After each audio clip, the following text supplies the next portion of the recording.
From Los Angeles, California, we're the Mad Scientist Party Hour.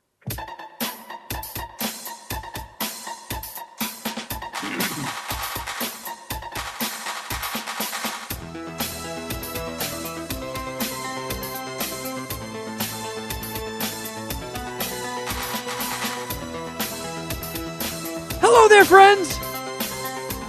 Welcome back to another episode of Mad Scientist Party Hour.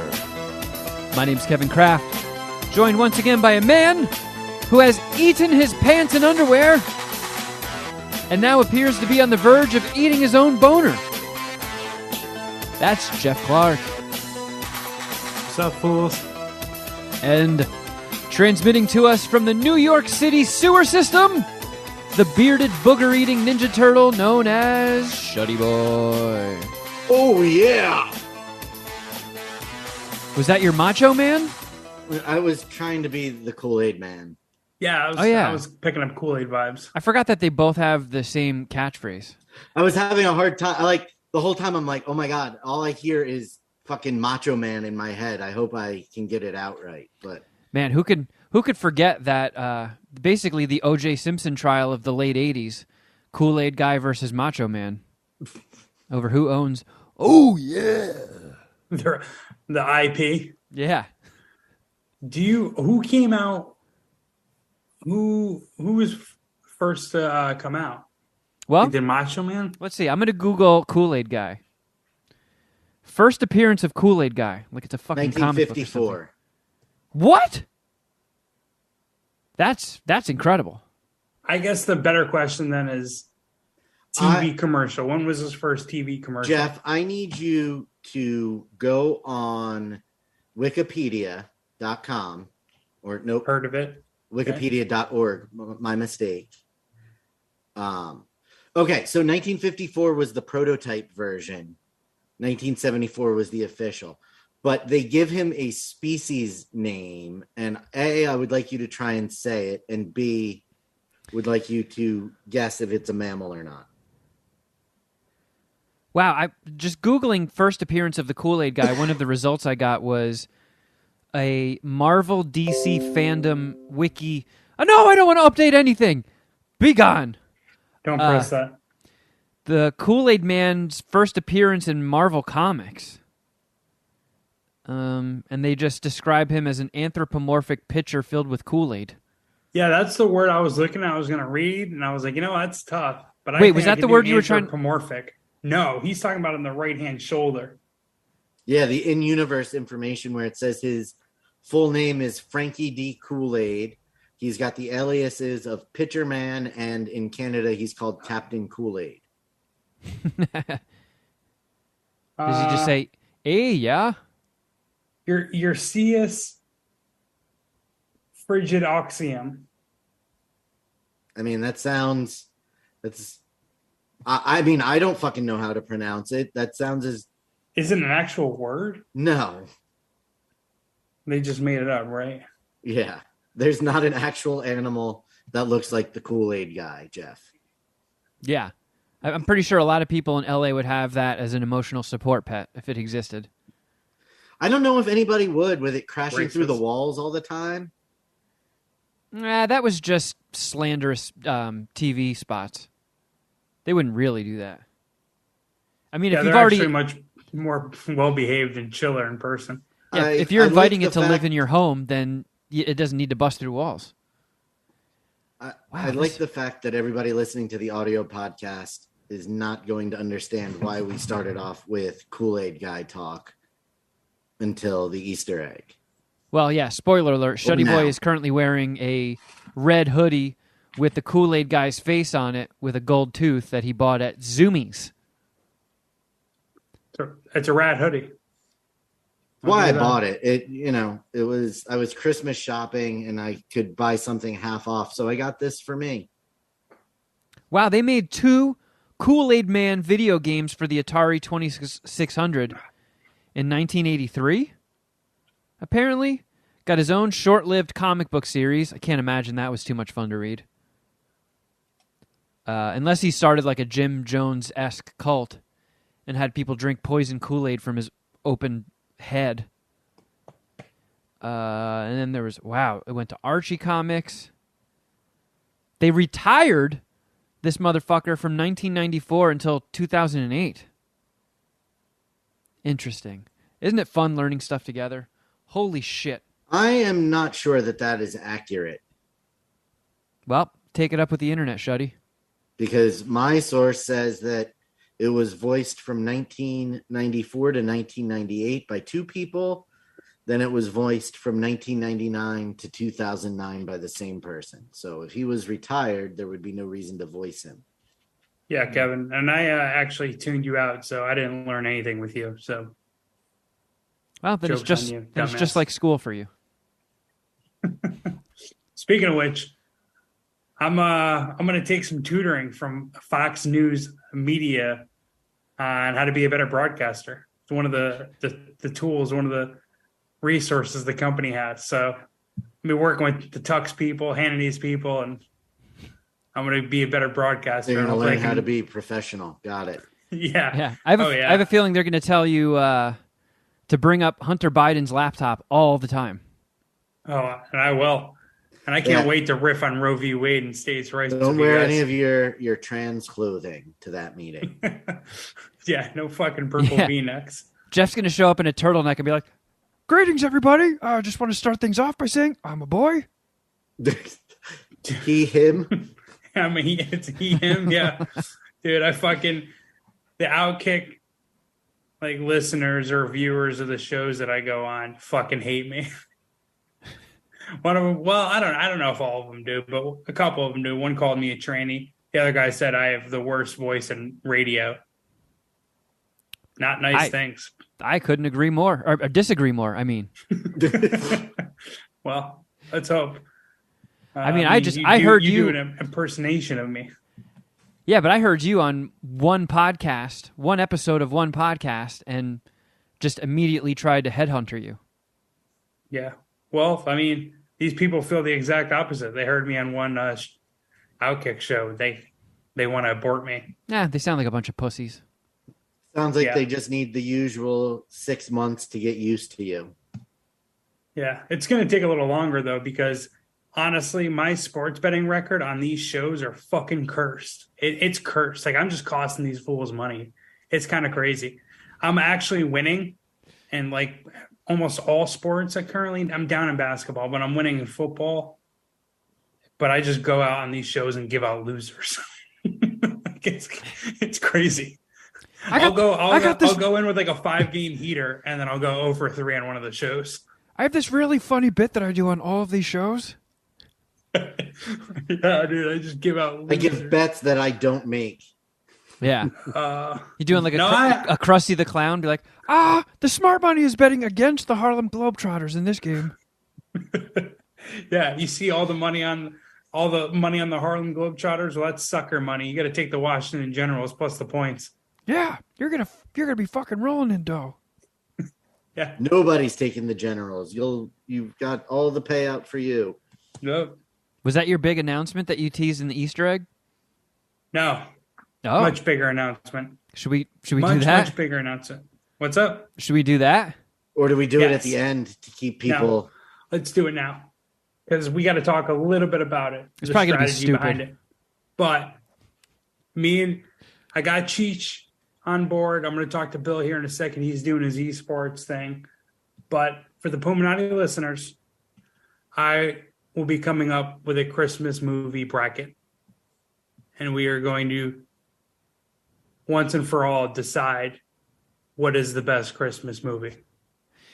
Are you guys down? I mean, of course. Always down for a bracket. But my question I know how is, it's going to end for me. There's like a handful of bangers. And I feel like outside of those, there's not much worth talking about. So will it be competitive? I think so. I hope so. So here's the thing. We have to figure out how we're going to decide, because I and my brothers are coming up with the bracket, and I'm going to have seeds, just like a college basketball bracket. So the number one seed is effectively what I'm saying is the best Christmas movie. So I can't vote. My vote's already been made, right? So we got to either maybe Dom, or maybe we do some voting. But there needs to be a third vote for us to move forward on these movie brackets or these movie matchups. Well, what we're going to have to do is we have to have a very quick conversation right now and unfortunately revisit a very played out topic. But we have to decide if Die Hard counts as a Christmas movie or not. And I've done some thinking about this. It's very annoying how much it comes up in mainstream pop culture discussions. So I feel like a chode even mentioning it. But if we're going to do a bracket, we have to decide one way or another. And after much soul searching, I have landed on my answer. But I'm curious as to what you guys think. Well, this is something we can vote on. I'm interested in Shuddy's. Well, based on that, I would say that you're leaning towards it not being a Christmas movie. Maybe. And I have the same sort of feeling. I personally love telling people it's a Christmas movie because it gets them all bent out of shape. Yeah. It's Christmas in the fact that it takes place during Christmas and at a holiday party. But, I mean, it's not really a Christmas movie, but it is a Christmas movie. What do you think, Jeff? I don't think it's a Christmas movie. So I'm fine either way, but I lean more towards it not being a Christmas movie. See, That's pretty much how I feel. Like, this isn't a hill I'm going to die on. I would vote no on it being a Christmas movie, but I understand the argument of it being a Christmas movie. Yeah, and I used to think that it was a Christmas movie, but maybe it's all the, like, just seeing so many chuckleheads talk about it constantly bummed me out. But I was actually thinking about this yesterday because I watched, flying home from Florida last night, I watched a bunch of movies, and one of them, first time watch for me, was When Harry Met Sally. Never saw the movie before. I've never seen it. Five dicker. I fucking love When Harry Met Sally. So we're jumping right into movies now. I gave it a 4 dicker, but it is an excellent movie, and it spans, I don't know, I think it officially spans the course of 12 years. Really? I believe so. I think so. Because it starts with them meeting just by chance in 1978. And then it, like, after a scene, it's like, 5 years later. And then it just keeps time jumping. And I think it initially ends with New Year's of 1990, I think. And, since it spans that much time, Christmas happens, I think, at least twice in that movie. And there's Christmas music playing. There's Christmas elements. Ooh. So Christmas stuff happens. But I don't think anybody in their right mind would call When Harry Met Sally a Christmas movie. And then I was thinking, I'm like, and you know what? Die Hard isn't either. Because it's not the central theme. It's a writing device that gets everybody in that building together. It could have been anything. It could have been the company's 10th anniversary. Yeah. It's kind of fun to watch during Christmas because it takes place on Christmas. It has Christmas music playing. Or is it even on Christmas or is it Christmas Eve? Because it would be kind of weird for them to go to a Christmas party Christmas Day and leave their kids behind. No, it's Christmas Eve. Okay. So, yeah, again, not a hill I'm willing to die on, but for the sake of this conversation, because we're going to be doing a bracket, I vote towards leaving Die Hard off of it. I agree. I agree, but I do wonder, does, like, the Puminati think that's lame?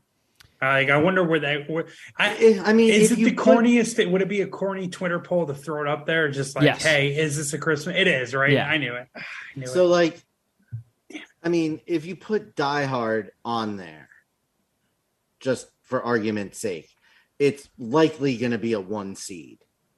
Yeah, I mean, Die Hard's a fucking Hall of Fame 5 dicker. We can unequivocally agree that all three of us love Die Hard. Yeah. Of course. So, keeping that off of it makes the bracket more balanced, I think. Yeah, I agree. Because it's already going to be top heavy without Die Hard. Exactly. By the way, Jeff, you did remind me real quick about Twitter polls. We should give an update on last week's Twitter poll that just got pulled out of our asses. Have you ever given yourself a credit card? Speaking of asses. And then sniffed your fingers afterwards? And I'm very disappointed in the Puminati for not being truthful. I know. There's a lot of liars. Yes, one, but it was very close. 53% of people said that they have sniffed their own credit card. And I'm willing to bet a lot of those motherfuckers are liars. Absolutely. I'm willing to bet there was probably like 50 people that saw that poll, and they just got done sniffing their fingers, and they were like, no! Yeah, I thought that ratio was going to be closer to a 70-30. Maybe even like a 3-1, 75-25. Yeah, there's a lot of, I call shenanigans for sure. Me too. I will say though, just counterpoint, there is a chance the three of us are a little grosser than the average person. I mean, sure, there's not a chance. It's yeah. Patreon 250. Let's just, let's just keep throwing that back into the mix. Like, yeah. Yep. We're kind of some dirty motherfuckers. So maybe, I don't know, maybe 53% is right. But either way, the truth those won. 53%, I'd rather hang out with them than the 47% that there were voted also no. a disturbing amount of people that said they've tasted it. Wait, what? You didn't see it? You didn't No. see those tweets? Was that in the replies? Yeah. Oh my God. Oh, that's not a that's don't not a shame them, Kevin. They're our listeners. Don't shame them. I'm just saying that's not a credit card. That's an ATM. One comment was, do I get double points for taste testing? Yeah. You do. Ew. And that was from Brendan. Fucking then- ew. The next guy responded, skipped, went straight to taste test.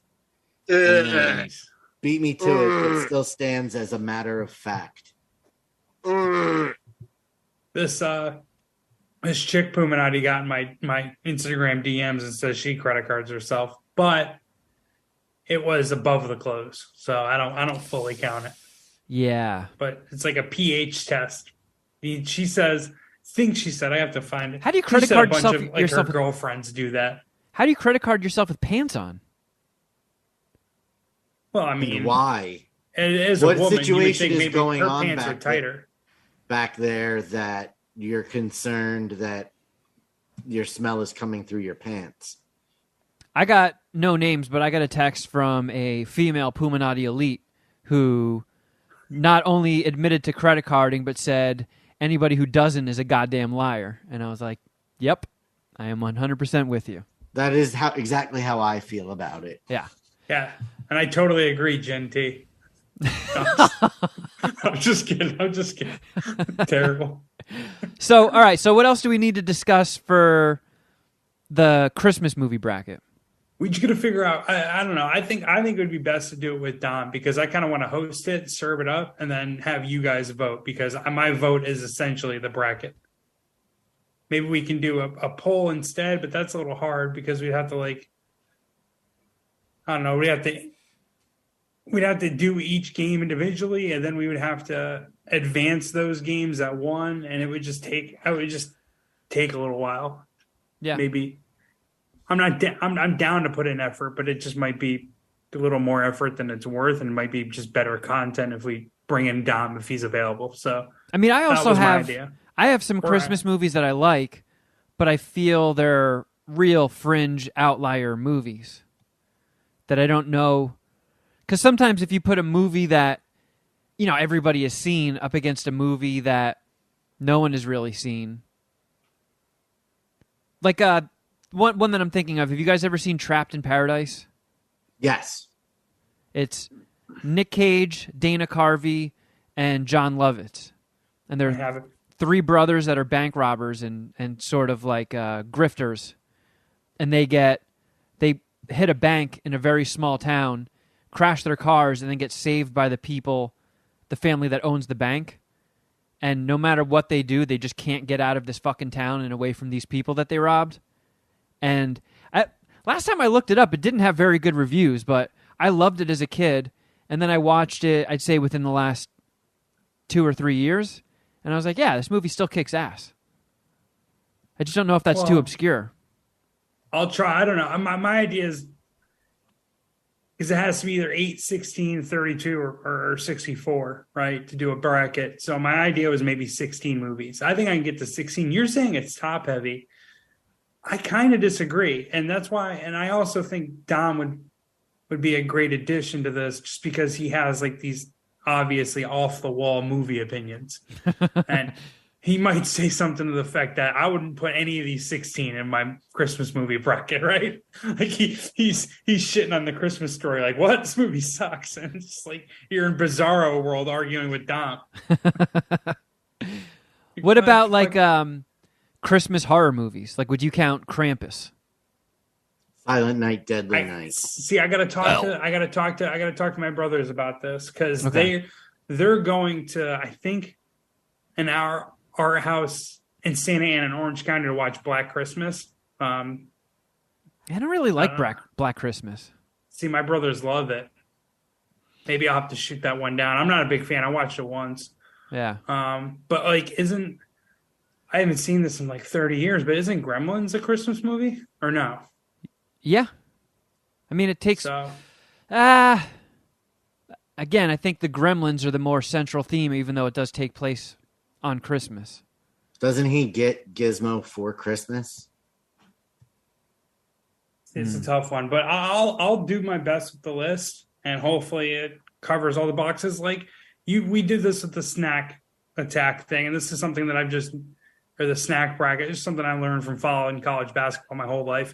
People are going to be pissed. That's it. Like it's just how it goes. Like people are going to be mad. So I mean, you got to do your best. The no-brainers are like Christmas Vacation, Elf, Christmas Story,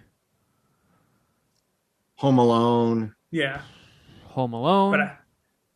But like my first idea would probably be I think Home Alone 2 is awesome. So put Home Alone 1, Home Alone 2 in head to head. Like, what do you think? Like who advances? Now, does A Christmas Story make it onto the list? You haven't watched it? I haven't seen it, and I can't. I don't know. I can't imagine a lot of the Puminati have. I saw it on HBO Max last night. Isn't it recent though? Like when did it come out? It just came out. It just came out this weekend. A Christmas Story Christmas? Is that what it is? Yeah. Is that what it's called? Something like that. I watched it in Florida. No shit. Is that that's obviously one of the movies you're gonna review, right? Yeah. Interesting. All right. Well, then you can speak to this better. I don't know if you say it's good. We'll talk about it in a minute. Then I'll check it out. I'm not anti it being good, but I wasn't going to put it in there. You also have to throw in the old school ones too, like It's a Wonderful Life, White Christmas. Yeah, but I also I'm trying to cover as much of the Puminati as possible, right? And that's the other reason that maybe we should release the bracket the week before we do the contest.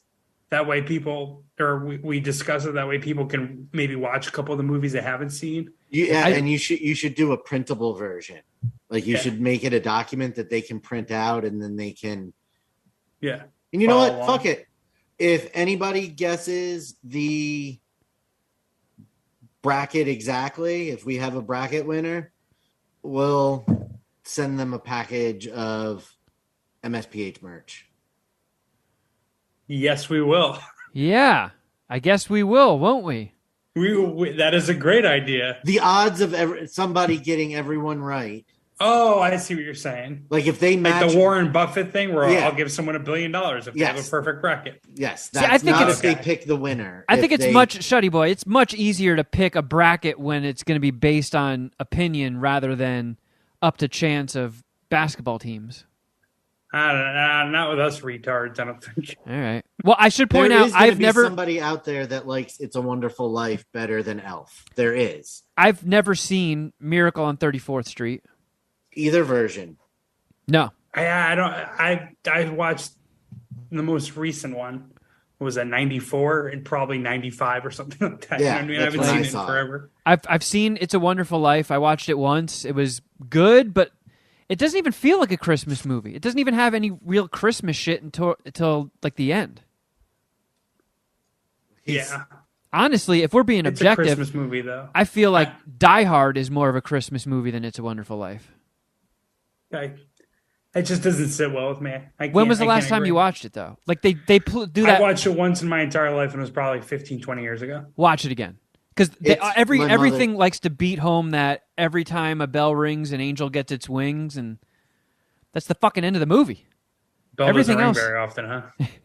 It's not very Christmassy, but I honestly probably wasn't going to throw it in there because, like the easiest way to think about it is like, do you like are you Dom Shuddy or are you two and Dom gonna have a good conversation about It's a Wonderful Life or even really consider it? Like if it's up against like if it's not even worth having. Yeah, I don't know. I'll think about it. If we don't put it in, people are going to get pissed, and then we also have to discuss The Grinch, How the Grinch Stole Christmas. Does that count as a movie, being that it's like 25 minutes long?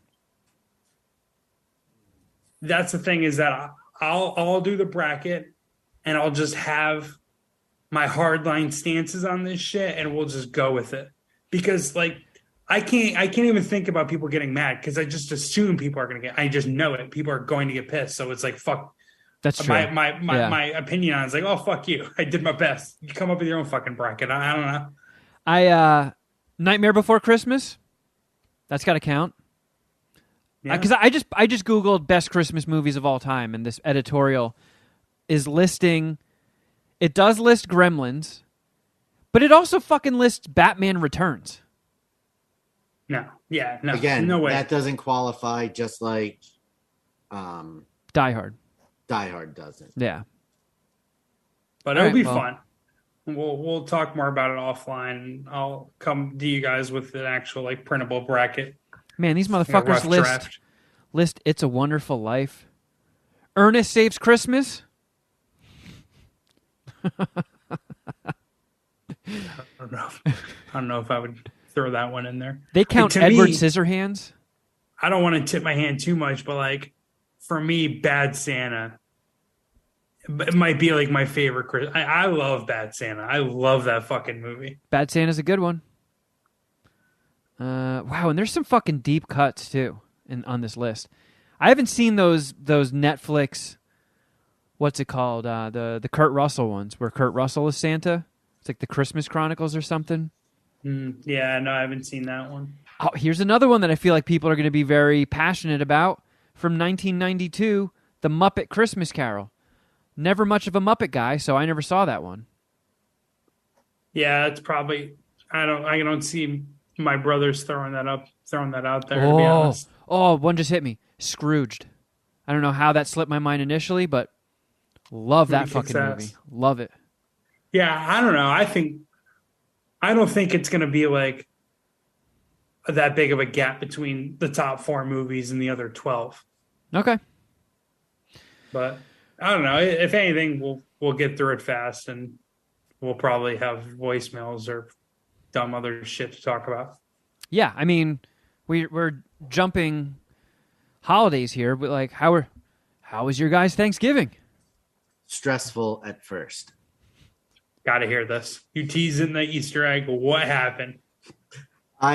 So like last year, I gotta get my bowl. Fried the turkey in the propane air fryer thing that I bought last year. You didn't do the deep frying thing that firefighters always put out videos of? No. I have no desire to light myself or my house on fire. The stakes are too great. Would be very funny. So I put it in. It said 2.5 hours. I left it in for 3 until the meat thermometer said that it was done. Oh. Took it out, prepared everything else while it rested, cut it open, and it was not fully cooked.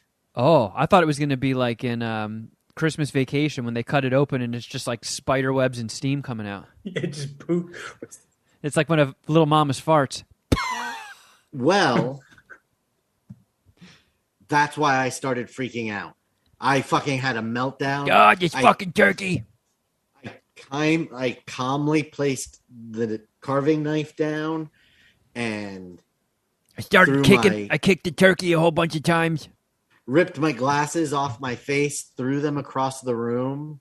Oh my God. Stormed out of the house and stayed outside long enough to calm down.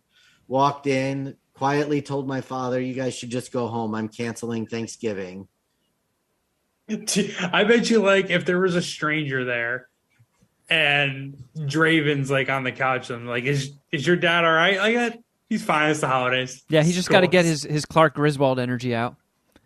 Shuddy Boy's outside kicking a tree, like, God damn it, I quit the show. And they're like, Shuddy Boy, you realize this isn't a podcast, right? This is real life you're in right now? He's gonna murder a squirrel, but he'll be fine. I mean, my dad was nice and calm, and he did say to me, he was like, no, we'll figure this out. And he's like, just put it in the oven. I'm like, well, can't do that. And he's like, why not? I'm like, I don't have a roasting pan. I kicked the oven, now it's broken. The little lights aren't twinkling, Clark. He's like, all right. He's like, put it back in the air fryer. I'm like, I've already cut it. We're going to be eating Christmas Vacation turkey if I do that. And that's all I kept saying was that it's going to be like the turkey in Christmas Vacation. Because you already cut it, discovered that it was undercooked, started kicking things. God damn it, where's Miles? No, stop it. I wasn't kicking anything, especially not the dogs. Don't want to get PETA involved, Kevin. They're ruthless. That's true. But did end up putting it back in, calming down, putting it back in the fryer, finished cooking it, and everything turned out fine. It was not gross. And everyone got Thanksgiving. So in the scheme of Shuddy Boy meltdowns, it was very minimal. Give it a scale of 0 to 10. According to my mother, it was a 3. It was very mild, and I got myself under control very quickly.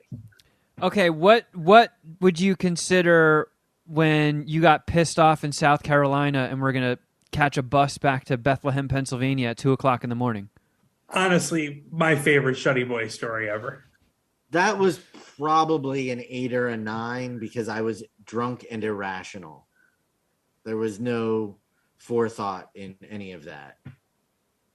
I feel like it should be a lower score because you were drunk. I feel like sober, where you kind of freak out, is where you get the higher score should be. I don't know. Yeah, because you are a very emotional drunk. So if you have, it's almost not fair giving you booze. I'm a very emotional person to begin with. If you guys haven't noticed over the last 11 years. And Kevin, in the last, oh my God, 22 years we've known each other. Yeah. Yikes.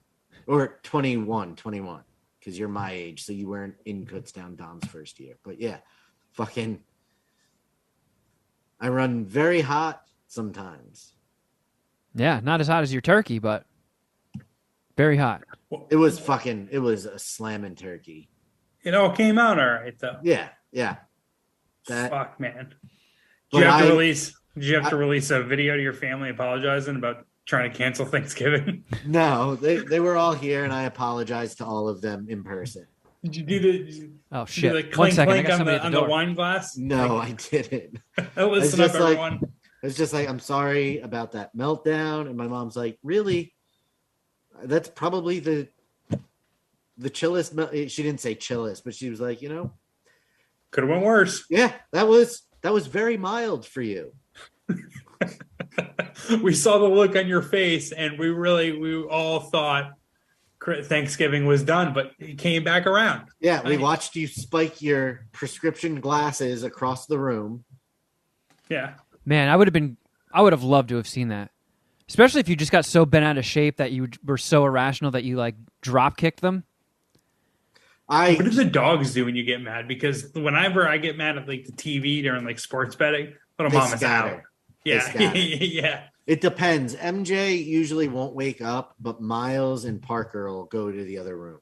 Sometimes, like if I'm sitting on the couch and like I yell, I don't yell at the TV much when I gamble, but if I'm going through a real bad streak, sometimes I will, right?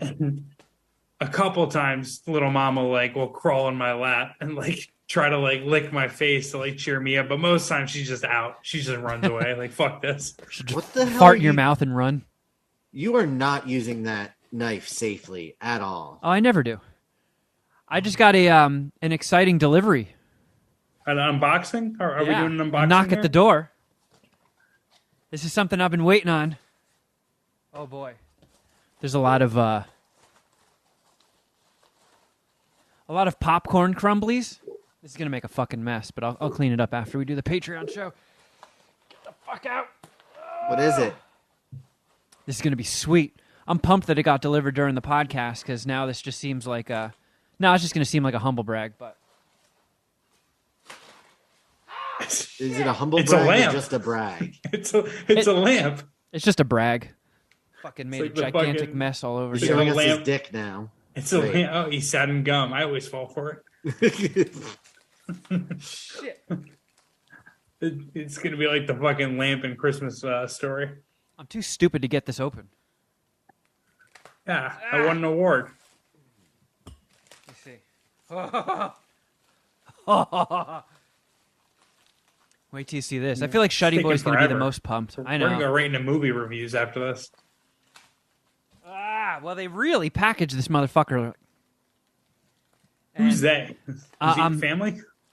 I'm kind of glad that it was packaged this safely because this is fucking cool. Wait till you see this.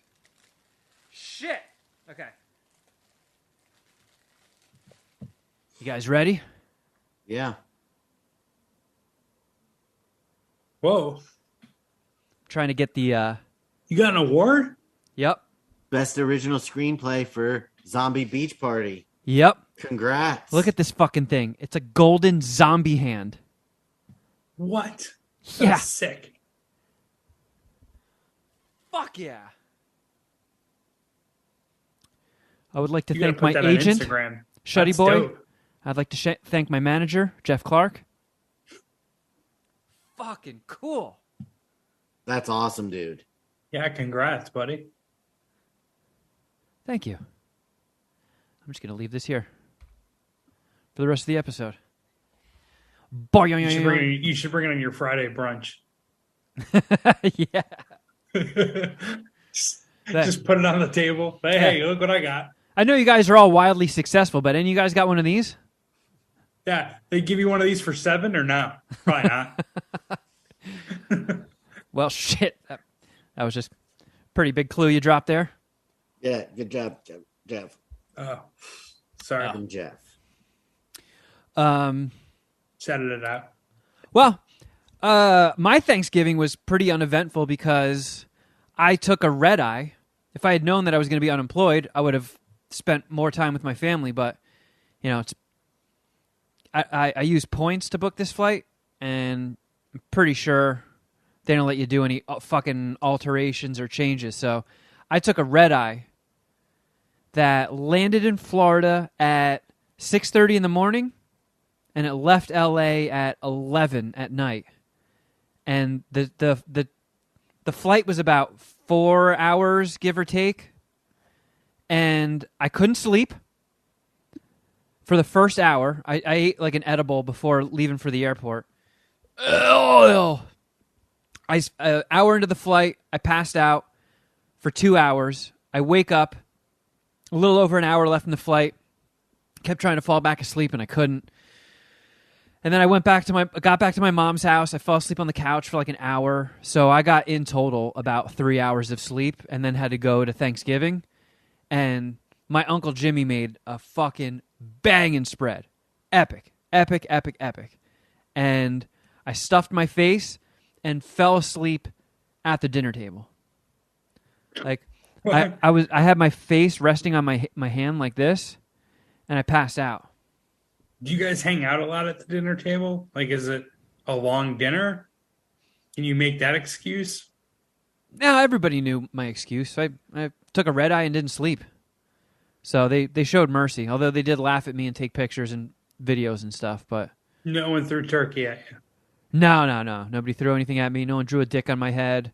No one put my hand in warm water, made me pee. No one pulled a Well, that's Shuddy Boy. disappointing. No one pulled a Shuddy Boy and pissed on me. Pee on a guy one time. Yeah. Yeah, it's a hard reputation to shed. Those are kind of the rules, yeah. Yeah, how many guys do you pee on? I don't know. Before you get that reputation, I feel like one is good enough. How was your Thanksgiving, Jeff? It was pretty good. Bitch ass Paul came down. Bill and Cheech, for the most part, banged out the spread. We got half our Thanksgiving from the local gourmet grocery store, and then Cheech made mac and cheese, sweet potatoes, mashed potatoes, and it all came out really good. It was pretty good last year, but Cheech did a better job this year. It's because he had the practice of last year. Did he make peanut butter lasagna? He didn't. No, we did. He's gonna make that for Christmas. We did. We got the pies from the local grocery store, and they were fucking terrible. It was a real bummer, actually. The turkey was delicious. Pie was horrible. What kind of pie? We got an apple and a pumpkin. Dude, you don't like pumpkin pie, right? No, I don't like pumpkin pie. I'll have it because I'm, fat and it's dessert, but like I'm not that into it. But the pie molded yesterday. Like it was bad by Sunday. Like how crazy is that? I've never seen pumpkin pie even mold. Oh, I saw that this year. So, there was a lot of desserts after this massive Thanksgiving meal that we had, and then 2 days later, on Saturday, we threw a birthday party for my mom. She wanted a Freddie Mercury themed birthday party. That looked awesome on Instagram. So everybody dressed up as Freddie Mercury. We had a big party, played a lot of Queen music, and everybody got wasted and ate a bunch of good food. And my aunt and uncle whose house we had Thanksgiving at, they brought leftover desserts and stuff, and the fucking pumpkin pie was already had mold spots on it. It kind of looked like a big orange petri dish. So that was a bummer. I saw blue mold though. It was gross. It could have been blue. I have a hard time with colors. And the apple pie was terrible. My mom, honestly, like I give her credit on a few things of cooking. Like, she's pretty good, but like her apple pie is fucking awesome. So I'm a little spoiled by that, but I think everyone would have thought their apple pie sucked. I was almost going to get a crumb apple pie from Trader Joe's. I've been really into Trader Joe's, as you guys you'll hear in the Easter egg. But we kind of made the family decision of getting the pies from the grocery store. So I was like, all right, cool, but never again. I'm thinking next year, actually. Goldbelly has a turducken and they have a pie cake in, and it's a fucking pie in a cake. Oh, and it's not like they do it, right? They source it or they find it from like a place that does it really well. Oh, and there's a chance.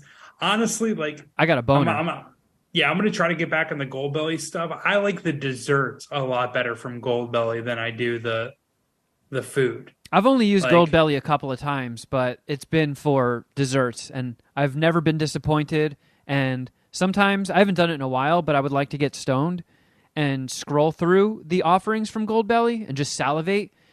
And it almost seems like they have a board of directors, like a board of Jeff Clarks, who is... Yeah, I think they kind of do, actually. Very, very strict about who they allow on their platform, because it is just snack banger after snack banger scrolling through Goldbelly. It's tough. Sometimes, like, they sent me a couple packages of Lou Malnati's deep dish pizza. It was pretty good, but not nearly as good as it actually is the Lou Malnati's. But they sent me once, and I've snack attacked it, I think, but the Cake Boss rainbow cake, and it was fucking unbelievable how good it was. They sent me last year for Thanksgiving, or maybe 2 Thanksgivings ago, they sent me, Junior's in Brooklyn, the cheesecake place. I don't. Heard of Junior's? You never heard of Junior's? No.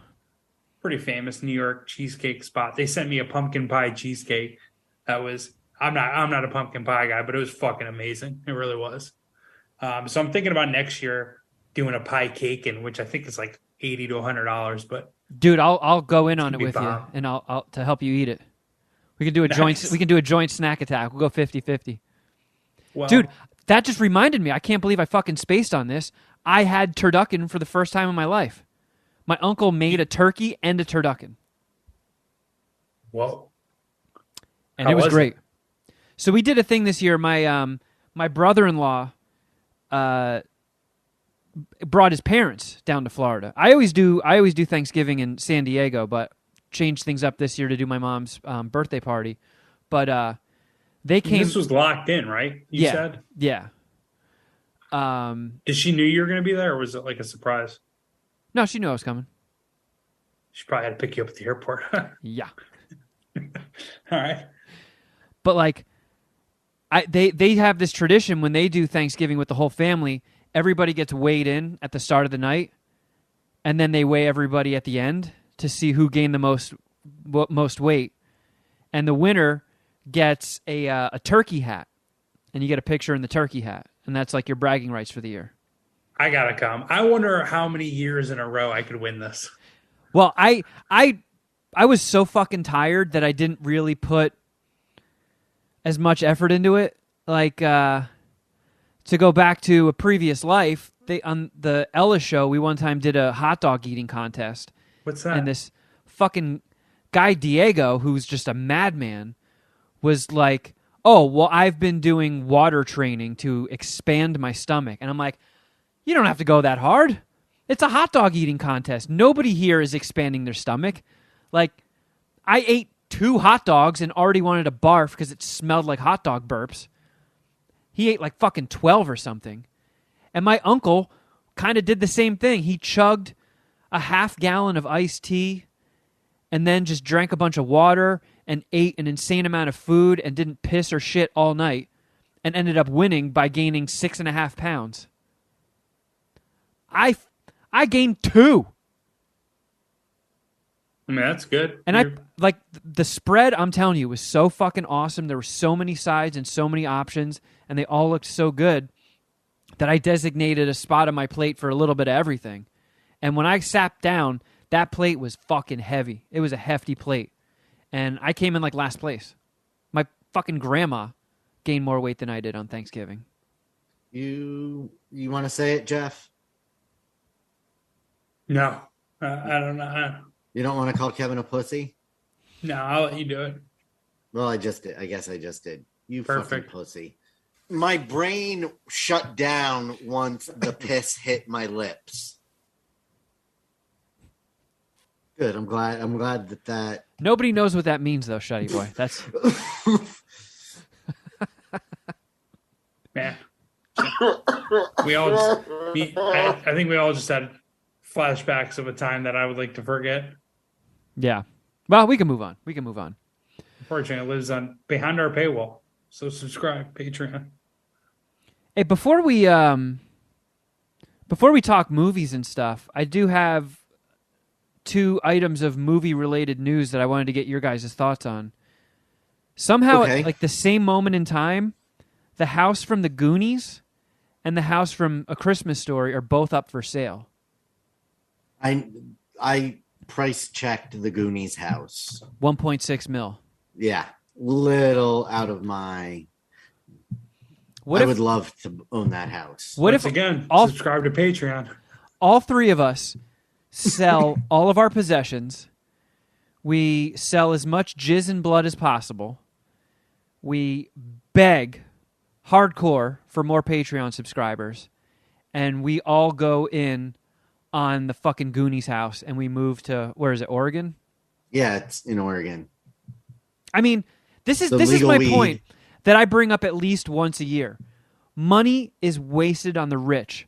Could you imagine being fucking Jay-Z or Diddy or Elon Musk and having just a bottomless well of a bank account and not instantly buying these houses the second they go on the market?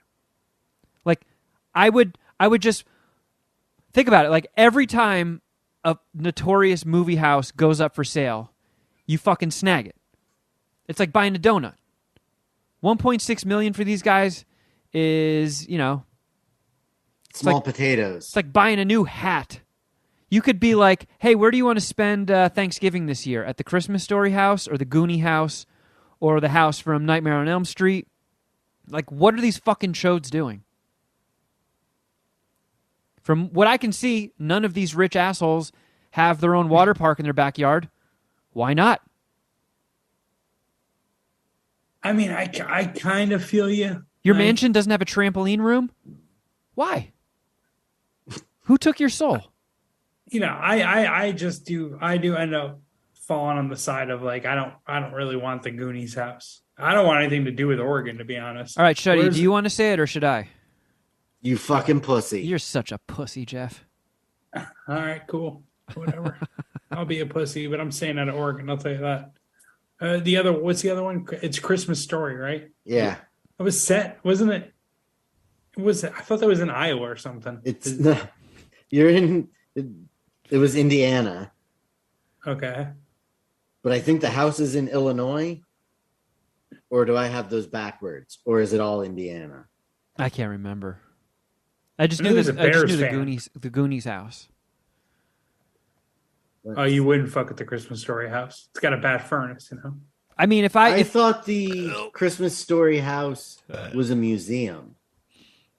I just saw the headline. I didn't dig too deep into it. I saw the Goonie thing on the news, and I sent a screenshot to Carl, and I was like, let's sell our bodies, sell a few organs we don't need. You know, which is the one that you have redundancies? You get 2 kidneys or 2 livers? No, 2 kidneys. All right, let's each sell a kidney. She can sell her ovaries, her eggs. Also live with half of your liver. I'll go to Boys Town. I'll sell my ass. And then boom. Let's move to the fucking liver. Goonies house. I would never leave. As a little kid, The Goonies was probably my favorite movies. That and Little Monsters. And if I could live in either of those houses. What about like does the Home Alone house do anything for you, Jeff? Yes. Well, so the problem with the Home Alone house is the interior of it looks nothing like the movie. Yeah, that was like a set, right? Yeah, they built it in a school gymnasium. Oh. So. A little Shuddipedia. Mr. McAllister is fucking loaded. And you would think that the inside of that house is nice. Yeah. I'm sure the inside of that Home Alone house is fucking beautiful. Yeah. But if you're looking for it to have the same layout as the movie house, it might be different. That would be disappointing. Kevin, straightforward, but I mean, it's on the outskirts of Chicago. Love Chicago. I would prefer that bit of real estate. Yeah. Nah, I don't know. I know that's just kind of a boring answer, but that's how I feel. Oh, how man, about, I'm all emotional today. Holy shit. Complete tangent here, not Christmas related at all. Not complete tangent, still in the house thing. Have either one of you guys seen The Notebook? No, and Carl is constantly twisting my arm. I'm making my way through rom-coms because that's like a big blind spot in my filmography. So I watched, I don't know why, but I watched He's Just Not That Into You. Not a fan. Rachel McAdams, huge skank in The Notebook, but the fucking house is pretty sick. The house that the guy built. It has like this wraparound porch. I'm a porch guy, dude. If I own a piece of property, I would have to have a nice porch. I like to chill in my porch. Get a rocking chair. Really, until I die. Absolutely. Love a good rocking chair. Get a 40 of Kool-Aid. You know me all too well, friend. All right, well, let's bang out some movies. I'm guessing we all watched something. Yes, I did actually watch a movie. And a show. 3 things that I think I can review. All right, why don't you kick us off, Shuddy? I saw Bullet Train this weekend. Okay. With Brad Pitt and Aaron Taylor Johnson. I don't think I saw that on your Letterboxd D. Because it hasn't gone up there yet. Man, jeez, I fucking throw my shit up as the credits are rolling. My God, you and Mark on my ass about not putting my watched movies on Letterboxd. It was enjoyable. There were some cheesy parts. It looked very good. A lot going on in that movie. There was a lot going on in that movie. But it was enjoyable. I definitely liked it. I was super stoned. 3.5 dicks. That's fair. I think that's what I gave it. What I watched over this weekend that I enjoyed more than Bullet Train was the show on HBO Max, The Rehearsal. Oh, see, I watched a few episodes of that and didn't keep going with it, even though I liked it. But what a fucking abstract, unique, and oddly entertaining show. I would even go as far as to say it's brilliant. I can't disagree with that. It is one of the most asinine, most difficult to describe, ridiculous things I've ever seen in my life. And have you watched any of Nathan For You? Not I've full heard that's episodes. awesome, but I also heard it from people who I don't think are like homies, but they're very funny. So I've watched fun. I've watched it in its entirety. At least I've watched it all the seasons, and I've watched it completely twice.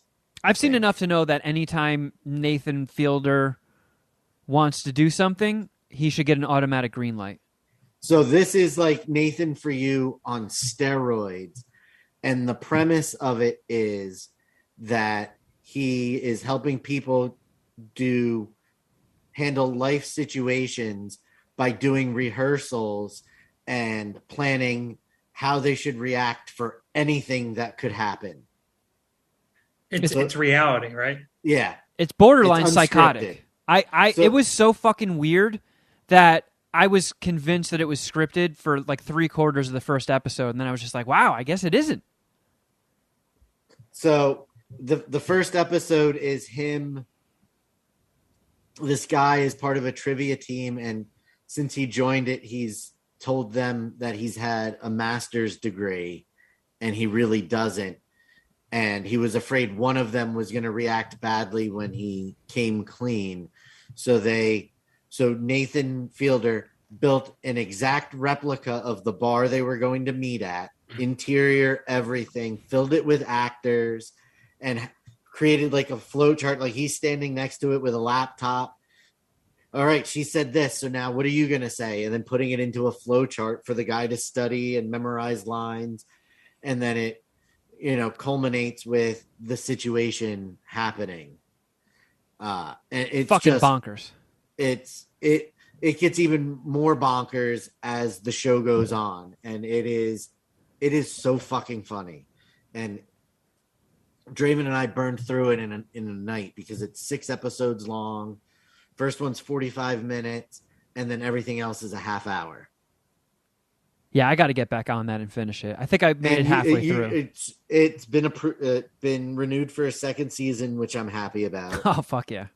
Because I just watching it in awe of how it progresses and how he so deadpan gets through these situations.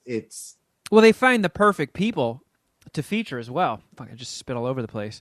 Like these people, you have a hard time believing that there's actual human beings like that in real life, but they pick the perfect people, and every batshit crazy thing that comes out of their mouth, he just goes with it. He never says, well, that's the stupidest thing I've ever heard come out of a human's mouth. He just humors everything. He repeats it back to them like a question sometimes, and they're like, yeah. And he's like, okay, I guess that's right. Yeah, it's great. I got to get back on it. Yeah, I mean, and Nathan For You is also really fucking good, where he tries to help failing small businesses with wacky, kooky ideas. Like, there's one where he's trying to help a car wash, and the idea is that he has bird handlers put birds in a tree that's at the stoplight right by the car wash, so they just shit on cars, and then people pull into the car wash. Or selling booze to underage kids, but giving them a voucher that they couldn't redeem to pick it up until they were old enough to buy alcohol. Like it's just he's really fucking funny. So Yeah. I recommend both, but if you're deciding between The Rehearsal and Bullet Train, watch The Rehearsal. Yeah, I co-sign that. Did either of you? Well, I'm guessing Jeff didn't because we sort of brought it up. But did you watch A Christmas Story Christmas, Shuddy? No, not yet. I watched it. I watched it with the family in Florida. I'm glad you watched it because part of my hesitation was, is it going to be enjoyable? And you're going to answer that question right now. So where do both of you guys stand on the original Christmas classic? I love the original. I think it's a 5-ticker. I mean, I love it. Yeah. Well, I don't think I could say anything bad about it. Honestly, what box doesn't it check? All right, just making sure we're all on the same page. Yeah. Great fucking movie. It's a classic, and it's for all the right reasons. Christmas Story Christmas is the same actor that plays Ralphie, and I think so. The first one takes place in the 40s, so this is 30-something years later. So the sequel takes place in the 70s, and it's right before Christmas, and you know what's his name? The guy that plays the old man. He was also Billy Madison's dad. Darren McGavin. Yes. Darren McGavin died in 2006. So I was like, how are they going to address this? And, you know, first 5 minutes, spoiler alert, he dies before you ever see him on camera. He gets like the phone call, like, Dad's dead. And it's now on him to be the Christmas ambassador. Like, you have to, you know, all the activities we do this Christmas season fall on you to plan.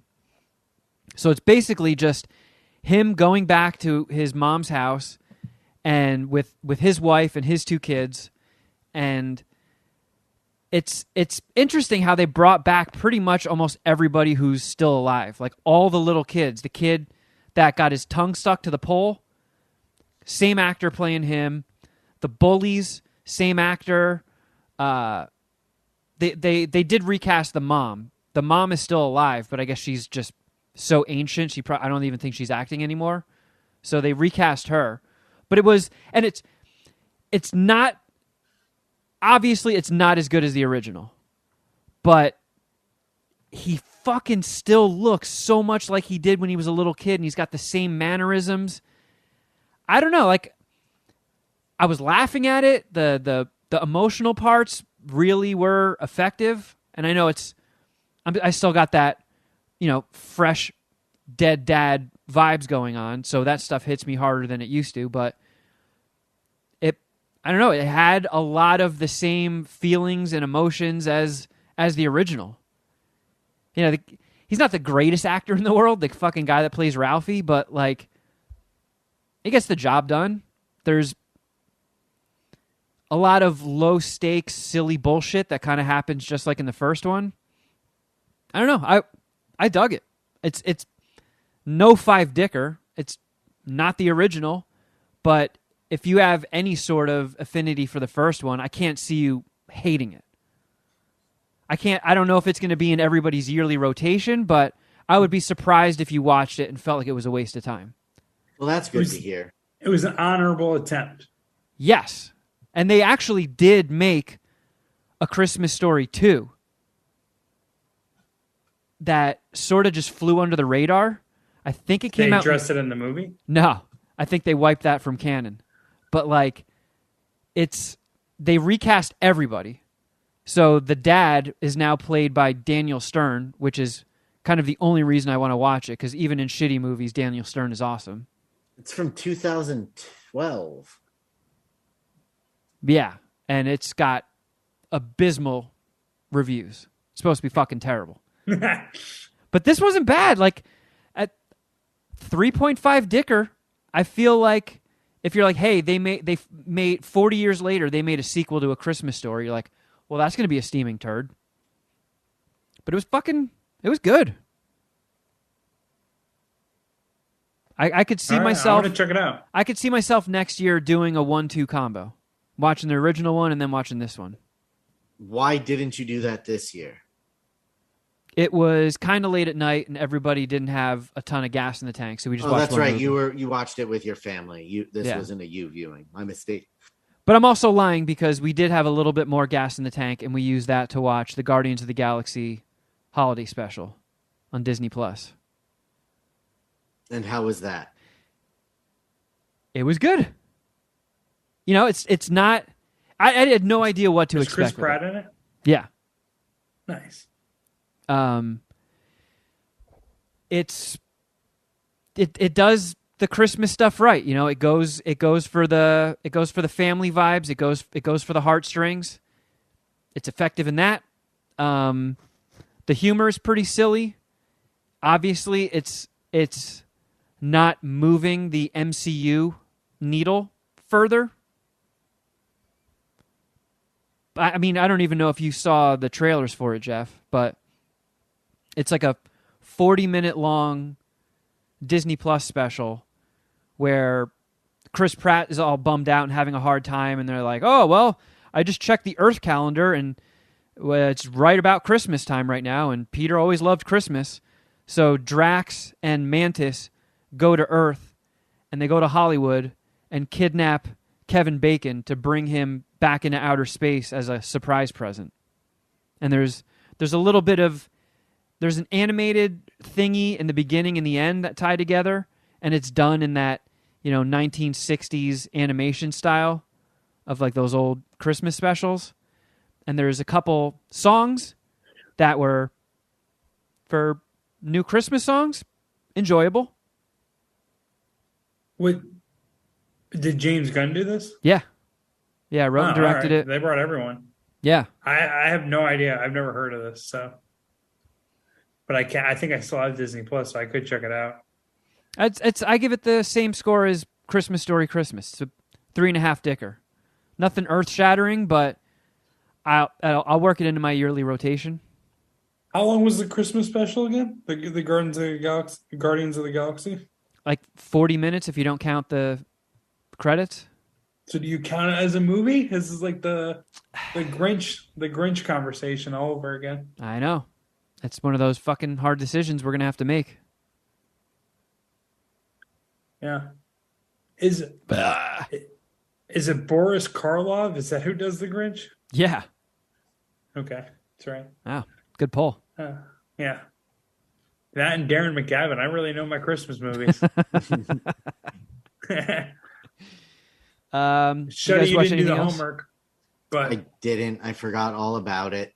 Kevin, can we talk a little bit about Pepsi? Where's My Jet, the documentary on Netflix? Let me throw out one last quick review because I had a lot of plane movies. So I downloaded the new Slumberland. I don't know if you've seen the trailers for that on Netflix. Jason Momoa. Oh, yes. I saw the trailer for it. So I only wanted to watch it because there's this ancient comic strip called like Little Nemo about a kid that when he dreams and falls asleep, he goes away to this like alternate dream world universe and just goes and has wacky, silly adventures when he's asleep. And I only knew about it because they made a video game about it on the NES. Yep. That I fucking loved. That game was awesome. So when I saw this, I was like, what is this supposed to be? And I looked it up, and it's Little Nemo. And I kind of liked it. It didn't get very good reviews, but I thought it kicked ass. Like Jason Momoa plays Flip the Creature, who's basically this wacky, silly guide, and he definitely channels Beetlejuice and Howie Mandel from Little Monsters for his character. But one of the reasons why I wanted to bring it up is one of the things they do, because they have to hop from people's dreams back and forth to go on this treasure hunt. And one of the dreams they go to, it's the number one dream in Canada. People riding on enormous plane-sized Canada geese. And it was awesome. All I could think about was, fucking Shuddy would piss himself. Like, as big as a jet, Shuddy. Sounds awful. Sounds absolutely awful. I feel like Dom should make you watch this. But I don't know. I thought the girl that they cast as Nemo did a great job. She's got like a little Saoirse Ronan thing going. And just to move this along so we can get to the homework, 4 dicks. I thought it was fucking great. And I mean, if there were geese the size of jets, that would be awful. Like, watching them in a film is not going to upset me. Well, only one way to find out. Just to clarify. You should go on Twitch and live stream yourself watching it. Dude, I saw some graph of, I don't know who made it and how legitimate it is, but there was like a graph of the percentage of the human population that could beat up an animal. And they had a bunch of animals listed, and one of them was a goose. And they think only like 60% of the human population could take a goose. I think there's like, it's like 3% can take a grizzly bear, which I don't think it's that high. No, but no way. It was funny. Actually, it was in relation to the fucking U.S. England World Cup game where it was like 60% of Americans could beat up a goose, but only like 45% of the English. And then it just had every animal, and we were slightly ahead of the English against animals every fucking time. And it was hilarious. It was like one of those goofy England versus U.S. graphs where it was like, it had just like the random like tail of the tape facts of like America versus England, like our record in world wars and like how many Waffle Houses we have compared to England, like stuff like that. All right, so I love those. Since we teased it last week as kind of like a homework thing, we can get all spoilery with this shit, right? I think so, yeah. I mean, it's something that's factual, right? It's happened in real life. Yeah, so I thought it was a movie. I didn't realize it was a 4-part thingy that were like 40 minutes long each. Me neither. And I was cool with it, and it really kind of broke down to like a long movie, right? Well, no, maybe a little longer than like a 2-hour movie. What was like each episode maybe 45 minutes? Around 40 there, minutes? Yeah.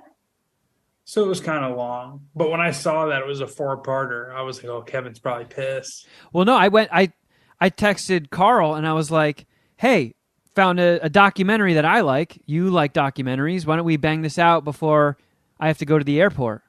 So I went to her place early last week, and when we pulled it up and I saw that it was in 4 parts, I was like, oh, fuck.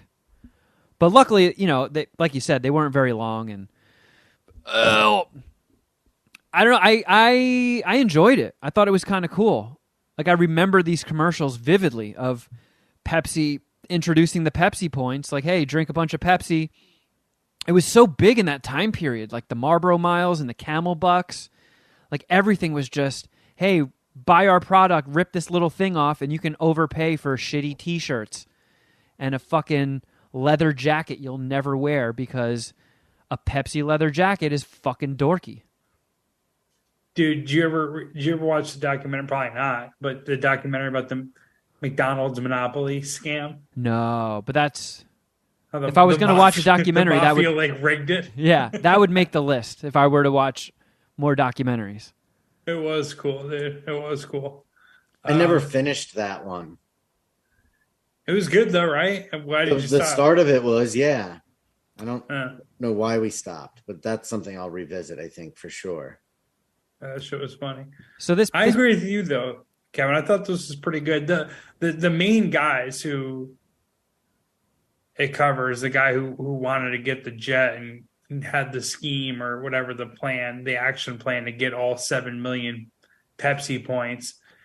At the time, he was like a 19, 20-year-old kid in community college that was like addicted to traveling the world and like climbing mountains, which is a pretty cool thing to be addicted to, especially honestly. That young. Yeah, I was just addicted to playing fucking Edward Forty's Hands when I was 20. Yeah, I was trying to get good at beer pong at that time. But yeah, his whole thing, and his buddy, who was I think 20 years older than him, and he met while rock climbing, or excuse me, a mountain climbing. Um, he's the guy that like helped like fund and like provide some business acumen to this guy's plan of getting the 7 million Pepsi points. I thought these guys were like they were likable and like normal. Like most documentary, the focus of most documentaries are they're usually lame and they got some sort of weirdness to them, but there was like no weirdness to this guy. I mean, even him breaking it down, he was all like, this was probably my 15 minutes of fame. It was fun while it happened, but whatever. I was a different guy at the time. that guy was definitely normal, but the guy that was 20 years older than him, that guy definitely had a few screws loose. He was entertaining, but he was pretty weird. Yeah, I almost feel like, and I don't even hold this against him, but I almost feel like he was weird for the camera. Like the producers were like trying to hype him up, like, hey, they had like a scene where he's doing pull-ups randomly, like outside of his house, and like I don't understand why they were doing that. And yeah, he tried to ham it up a little bit, but like when you cut to the core of it, he was a normal guy. Like when they got to the whole Avenatti thing, right? The guy who was Stormy Daniels' lawyer who tried to. I was not expecting to see that fucking guy pop up. That was weird. Really weird. Because he had a whole plan where he's like, no, fuck this. Let's go nuclear. Let's take down Pepsi. And this guy's like, whoa. Wait a second, dude. Just wait my jet. Second, yeah. Dude. Honestly, I didn't know a lot about this. I remember hearing about this story, but I never knew the outcome. I never knew the finer details. I literally just thought it was a guy who was like, oh, it's funny. They didn't put a disclaimer. Let's see what happens when I gather these 7 million Pepsi points. And the way they broke it down was like, I didn't even know that. What was it? If you buy a 6-pack, you get 5 points or something like that.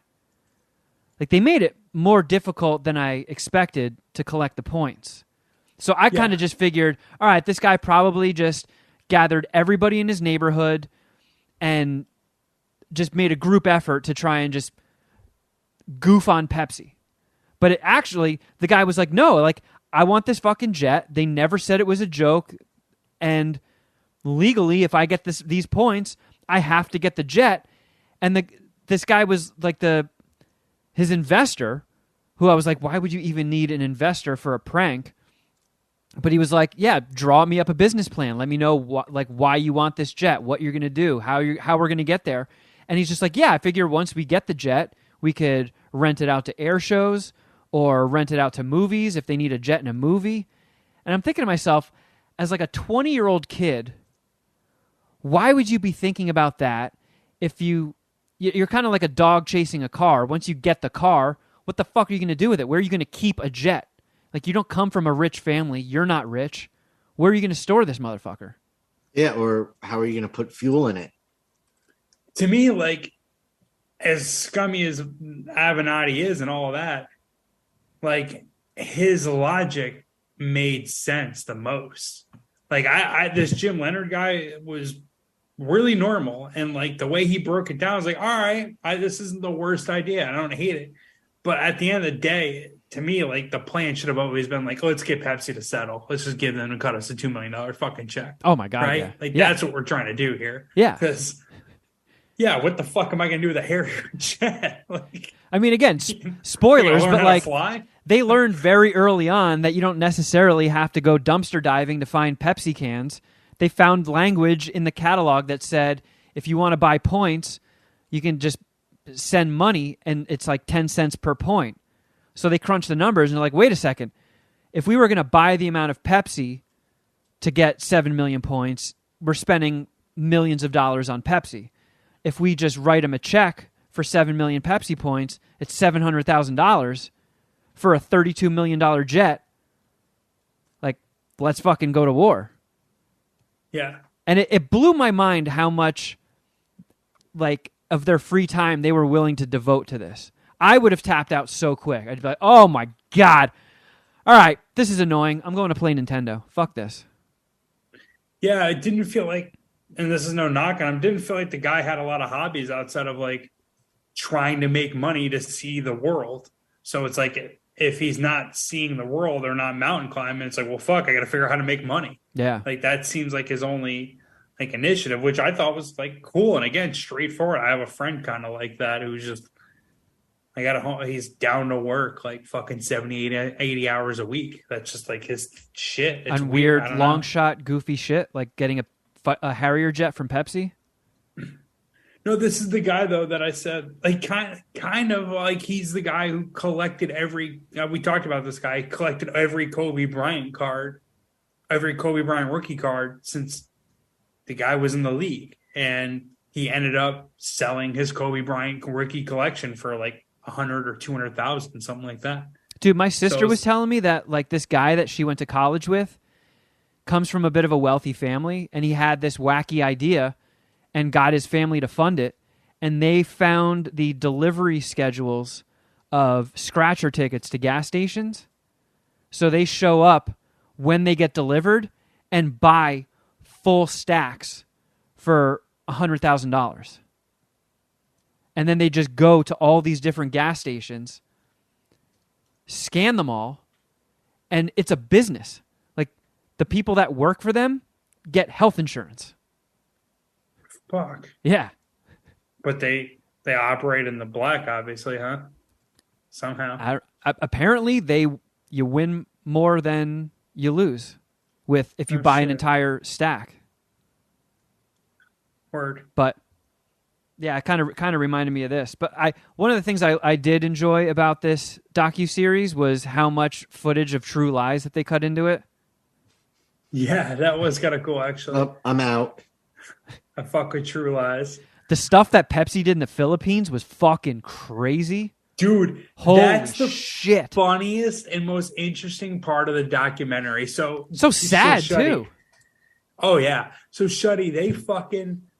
Pepsi, this is one of the angles Avenatti, I don't know if I'm saying it right, wanted to take at Pepsi. He found like history of them doing like bogus promotions in other countries, specifically this one that blew up in their face in the Philippines, where they ran like a very similar promotion that they just weren't ever going to come through on. And either they thought it was a joke and try to represent it as a joke, but the people of the Philippines didn't take it as a joke. But they got so fucking mad. They like pretty much terrorist attacked the fucking Pepsi facility in the Philippines. And like they fucking like they fucking bombed the Pepsi facility and like rioted against Pepsi. And like there are still people in the Philippines that happened. I think this happened in the 90s or late 80s. There are still people in the Philippines that are carrying lifelong grudges against Pepsi. Yeah, like, people died. It's on site. We'll fucking murder Pepsi if we see them. It was crazy. Yeah, the contest was some weird thing. Like if you look under they printed numbers under the caps and almost did it like a lotto drawing. So all these poor people in the Philippines were like, this could be our ticket out of the slums, and they interviewed people that during this time period where like I was drinking like 3 Pepsis a day just to get the caps and jumping into garbage cans to try and collect as many caps as I could. And then at the end of it, they did this lotto drawing and they're like, all right, here are the winning numbers. And I guess they fucked up in the printing process and they overprinted. So all these people had the winning things. And when they showed up to collect, Pepsi was like, well, we kind of fucked up, so we can't pay everybody this jackpot. So I mean, we can, but we're just not gonna, so fuck you all. Yeah, they were not happy. Holy shit. Fucking crazy. Like, legit, like, riots. Like, and that's attacking Pepsi facilities. Yeah, that's what, because Pepsi was like, all right, yeah, we didn't put a disclaimer, but we can't give you a fucking jet. It's too silly. Obviously, we didn't mean it, so no, we're not cashing your check. We're not giving you 7 million Pepsi points. You're not getting your jet. And Avenatti like caught wind of it because the kid was doing radio shows and getting all this exposure, and he was just like, oh yeah, let's get down in the fucking mud and drug up all this stuff, because news of that never really wasn't big headlines in America, but when you actually get down to the meat and potatoes of the story, they did a fucked up thing to the people of the Philippines. So he's like, let's bring this up. They want to be dickheads and talk shit on you in the press. Let's dig up every embarrassing secret about Pepsi. Yeah, and Avenatti's like his logic, it holds up. He's just like, dude, we're gonna get nasty. We're gonna hold the line. Like, hire me. I'm gonna fucking see this thing through the end, and we'll get a settlement. We will. And he's probably right. It probably would have happened like that. But the guy, I forget his name, Jim Leonard's like older homie. He was like, dude, we're not. Fuck that. We're gonna go about that. We're gonna try to make our case in like as legitimate, like in a non-scummy way as possible. Try to get the jet. If we don't, whatever. It was a good run. Like, like Jim Leonard, the guy, just seemed like an upstanding, like normal dude. He's like, Avenatti had his point, but I got in this with my buddy, and he's my friend, and fuck this. We don't need this guy.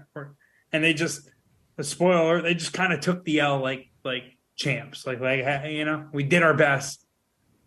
And they end up losing the court case in a lame but super unfortunate, lame, legitimate way. It is crazy how people can just judge shop and get their case before a judge who just always rules in favor of corporation and against the average citizen. Yeah. It's pretty wild. Yeah, there's corporate judges and there's judges that will side on the consumer side. But yeah, that was a pretty brief part of the story, but them going through that where it's like they want to get a friendly judge and then they want a trial by jury because obviously jury of the peers, they're going to hear that and they're going to be like, am I going to go for this kid and his buddy or Big Pepsi? Like, of course they're going to win that fucking case, right?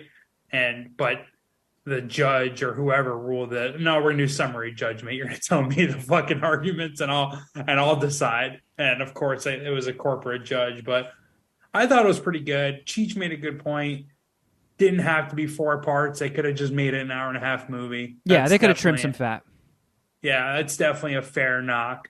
But I like everyone involved. Like, no one felt like Avenatti was douchey, but that's his thing, obviously. Yeah, he's a douchebag, so of course he came across like a douchebag. Yeah, it's a federal prison for being a douchebag. Yeah. But everyone was pretty likable in the story. Jim Leonard's mom was a little weird, but they didn't give her enough screen time to like really ruin the documentary. She said weird shit, but whatever. I thought it was pretty good. Like it could have been shorter, but it wasn't like a laborious watch. I'd give it probably 3.5. Yeah, I think I'm with you. Temper expectations, but it was good. All right, well, I think that leaves I saw us. the menu. Oh, that's right. I have 2 other reviews. One's the menu. I can be fast at both of mine, though. I'm not as good at reviewing stuff as you guys. The menu was pretty good. I felt like the trailer effectively gave everything away. I thought it was going to be more thrilling, more suspenseful, more like more of a mystery, even though you kind of get the feeling of where it's going the whole time. Like it's not subtle at all. And there's an argument to be made that doesn't need to be subtle.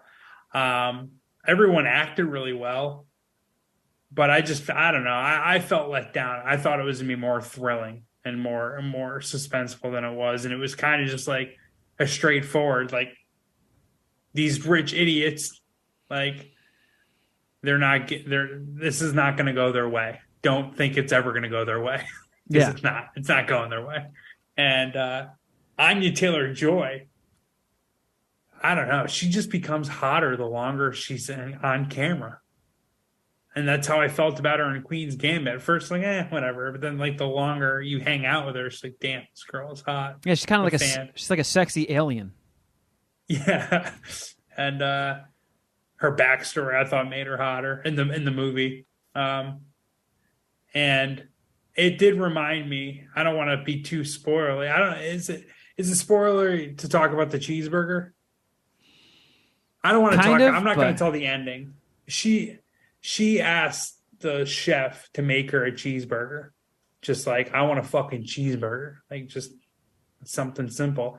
And when I worked at that really nice gourmet, like deli or restaurant years ago before I moved to LA.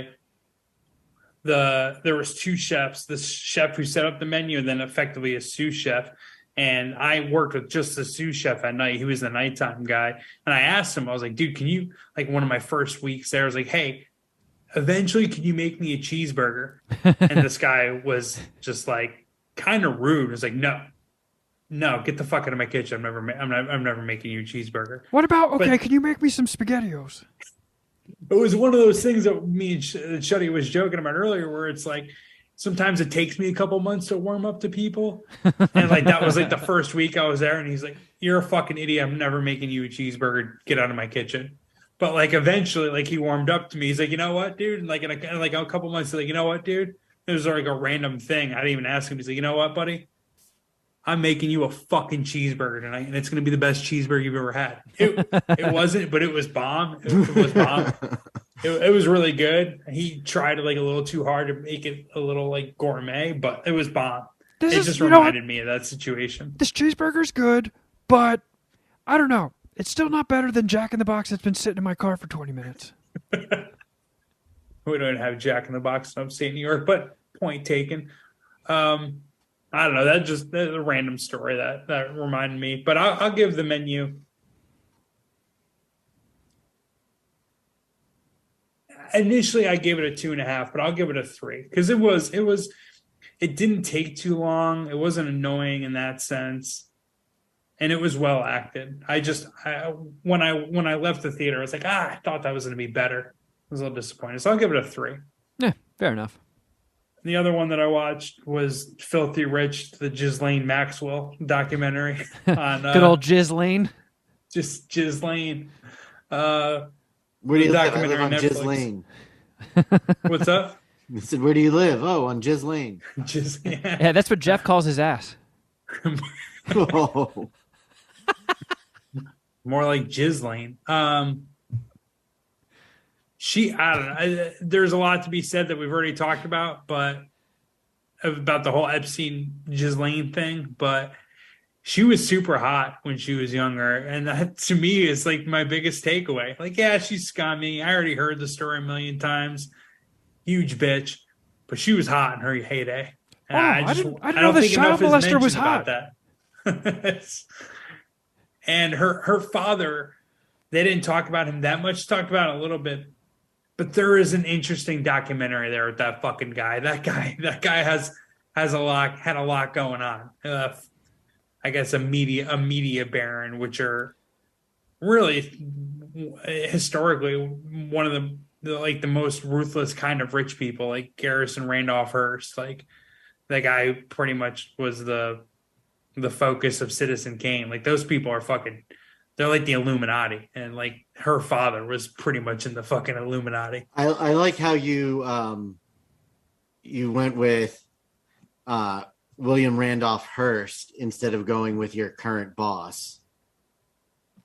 What's Rupert Murdoch is chill, right? Is that what you're talking about? Nah, nothing's wrong with those guys. I didn't see that. I actually didn't even think about that. That's a good point. Maybe I should backpedal out of this one. Hey, you guys want to do voicemails? Yay! Yes. I guess Rupert Murdoch does have some interesting stories that a documentary would cover, doesn't he? Hey, Jeff, I'll throw you a lifeline. Voicemails, yay! Yeah, let's do voice. Filthy Rich, Ghislaine Maxwell. Give it a 3. Yeah, 3. 3 Ghislaines. Okay, Shuddy Boy, I know you sent me a voicemail. I did. Why did you send me one? Because it got sent to me. And why did it get sent to you? Because it's from T-Dog McDrugs in Norway. Oh, so he can't get the Google Voice number? So he emailed Scandinavia. Yeah, he emailed an MP4 Okay. of it. That's why I emailed it to you. Gotcha. Okay, well, we'll start with T-Dog McDrugs. Hey guys, Thomas from Norway here. I finally got the balls to record something and send it. After listening since like 2013-ish, it's nice to finally say hello. I started out with podcasts back in 2010 or 11 when I found He kind of sounds exactly like how I thought he would. the Glory Yeah, Hole sounds- randomly on iTunes. They were the only podcast that I listened to Oh, so he's talking about the Glory Hole. Let me rewind that real quick. back in 2010 or 11 when I found the Glory Hole randomly on iTunes. They were the only podcast that I listened to until I got caught up and decided to give MSPH a shot. And I think it was 2013. Nice. And I've been super hooked ever since. Fuck yeah. Your podcast is awesome, and it's become like a part of my identity and for sure a big part of my life. Hope you all are doing well, and I upped my Patreon a little after I heard about you getting booted, Kevin. I'm very sorry about that, but I'm happy no one calls you cumtard anymore. You deserve better because you are one of the 3 kings in my personal podcast universe. The other 2 being Jeff and Shuddy, of course. I love listening to you guys bicker, argue, talk shit, and also say nice things to each other. Jeff is, by the way, one of my favorite shit talkers. I also love when you talk about movies. I'm a big movie nerd myself with over 2,000 watched on Letterboxd. So please talk more about movies. I just love listening to it and get your recommendations. Wow. And yes, I am under the influence, so I had to write this down. And so I'm kind of like reading from a script right now. Love you guys and keep up the great work that you are doing. No shit. That's Love fucking cool. T-Dog. Hell yeah. He I didn't know he was on Letterboxd. I gotta follow his ass. He's actually a pretty loyal, long-time Puminati, Yeah. obviously. he emailed that to me at 7:48 East Coast time Friday night, and I believe it was like 3 a.m. there. Let me see. I will I say feel like I've gotten like some Instagrams from him at like 4 a.m. his time. T-Dog goes hard in the paint. He's up late partying. Yeah, he was in one of the MSPH wrestlings with us very briefly. I just found him. He's from Norway. Yes. Yeah. So we said, Wow. right? And his Letterboxd profile just says head of Puminati Norway. That's awesome. Well, you, fuck, you man. are, sir. It was good to hear from you, man. And I gotta say, he sounds very sophisticated, even when he's like apparently partying. It's one of those things where it's like foreigners learn English the right way so they can speak it. Like if they know it, they can speak it better than us, especially me. So I'm just for some context, the email that he sent me, he did say I could read it, but he does say that he wrote the script for what he was nervous and drunk, so he wrote it down, and he wrote his script while he was pooping. That's perfect.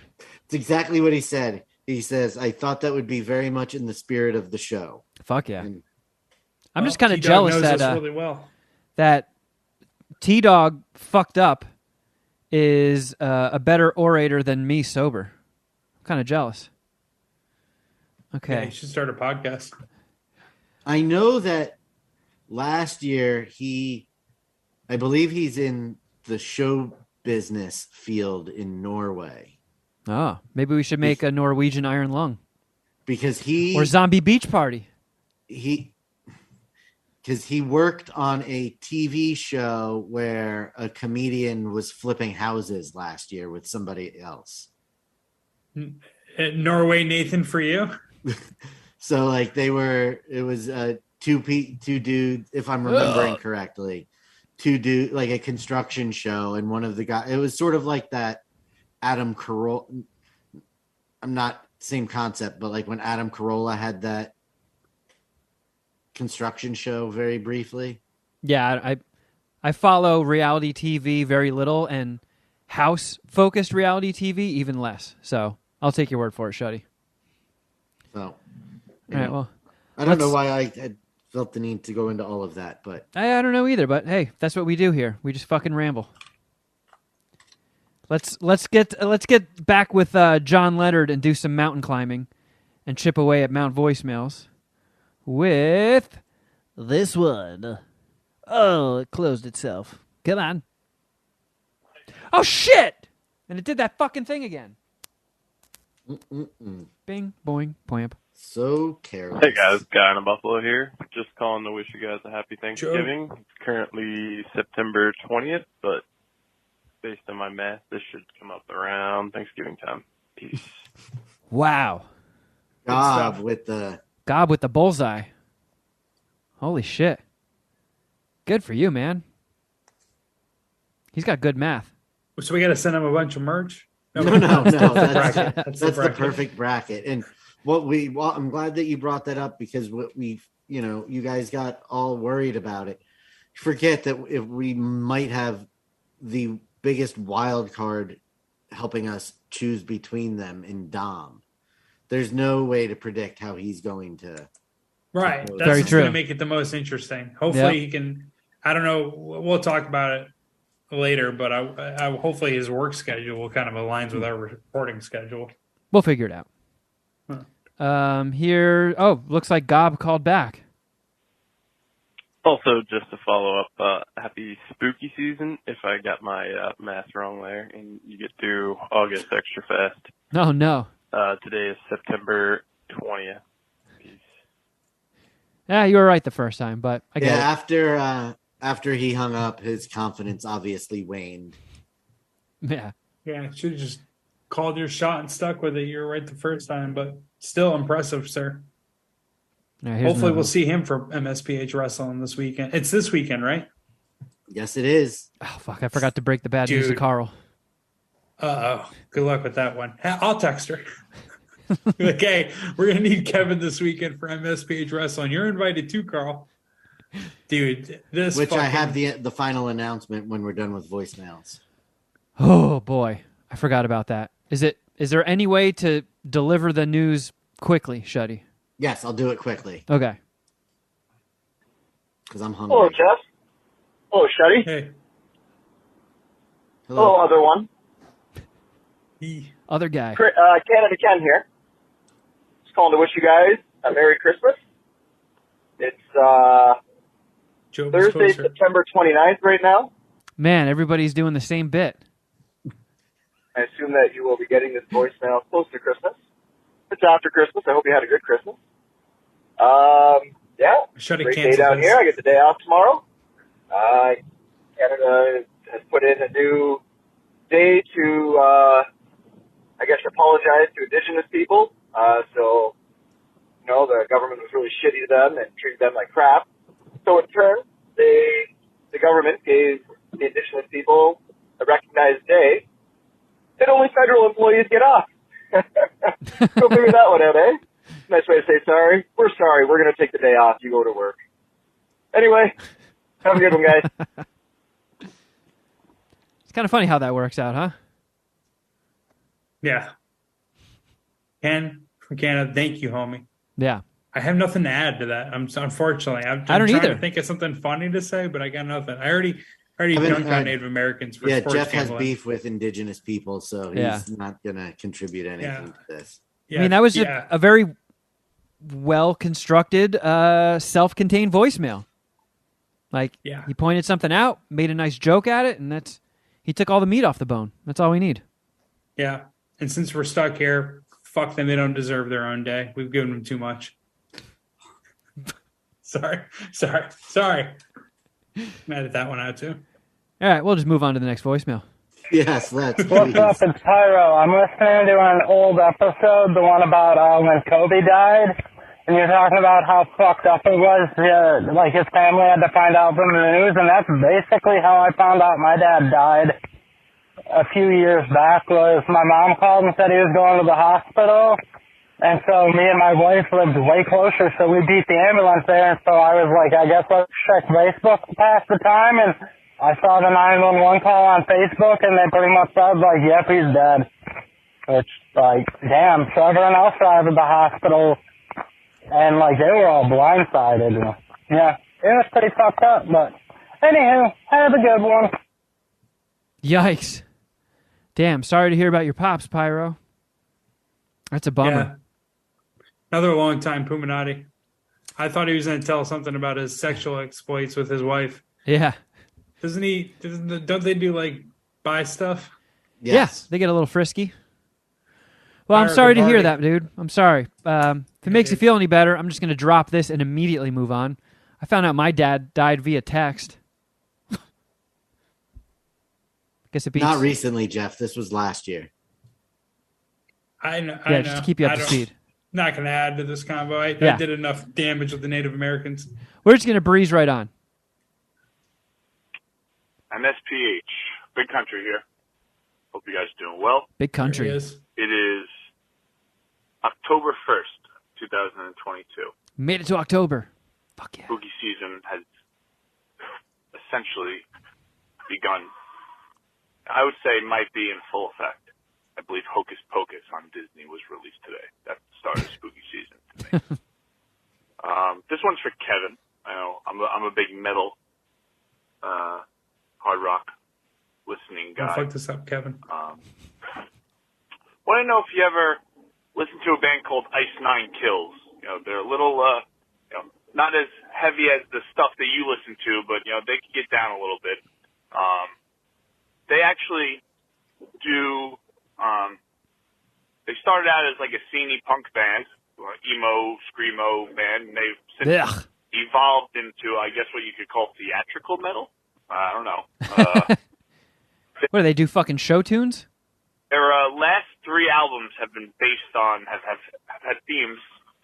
Really, the last 2 are the most important ones, where they're every song on the album is based off a horror movie. It ranges from newer stuff like Resident Evil and My Bloody Valentine, Hostel, to like older cool stuff like Evil Dead and The Fly and Friday the 13th and Cabin Fever, stuff like that. Well, that's the newer one, but curious on if you ever got into them and listening to the themes and the lyrics and stuff is pretty dope. Now, that being said, by the time that you get this voicemail, it may be Christmas time.